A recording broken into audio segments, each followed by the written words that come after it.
गोद में खिलाना चाहती हूँ। तो ठाकुर जी ने सतयुग त्रेता द्वापर में तो उनकी गोद में वास्तविक में खेले, पर कलयुग आते ही भगवान ने आज्ञा की कि अब देवी ये कार्य नहीं हो पाएगा।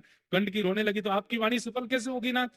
तब ठाकुर जी बोले तो एक काम करो, क्या तुम नदी बन जाओ और हम शालिग्राम बन करके तुम्हारे भीतर विराजेंगे, तुम्हारी गोद में खेलते रहेंगे।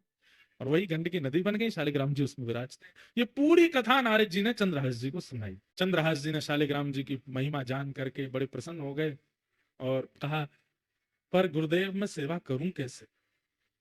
ना मुझ पर चंदन है, ना रोली है, कुछ भी तो नहीं, ना इत्र है, ना कोई माला है, क्या कैसे करूंगा?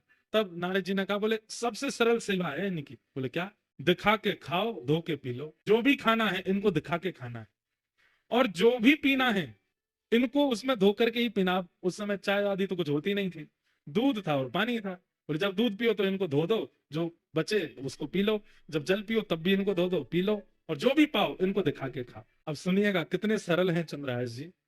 चंद्रहास जी बोले, मुझ पे तो जेब भी नहीं है, मैं इनको कहाँ लिए घूमूं? नारद जी बोले, अब तुम देख लो, अब हमने तुमको सेवा बता दी है, तुमको जैसी रुचि लगे। तुम्हारे पास जब भी गोटी बन के खेल सकते हैं तो जैसे तुम रखोगे बस रह भी लेंगे। सोई चंद्रहास जी ने शालिग्राम जी मुंह में धर लिए।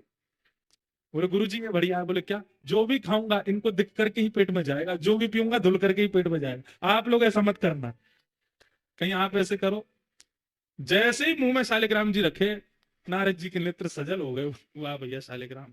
इस ब्रह्मांड में दो ही हुए जिन्होंने मुंह में शालिग्राम रखे, या तो गोपाल जी या चंद्रहास। या तो गोपाल जी ने मुंह में ठाकुर जी रखे। आज भी कहते हैं कि वो गोपाल शालिग्राम जी विराजमान है ब्रज में। कई लोग बोलते हैं ब्रज में विराजमान, कई बार उन पे दो दतुइयां भी गड़ी हुई हैं, ठाकुर जी काट गए उनको। दो दांत भी छोटे से शालिग्राम जी को अपने मुंह में रखते हैं चंद्रहास जी। जो भी खाते हैं उस खाई हुई वस्तु को शालिग्राम जी देख लेते हैं, पा लेते हैं। मुंह में लेके वस्तु कहते हैं, है शालिग्राम देख लो का खा रहा हूं, पा लेते हैं।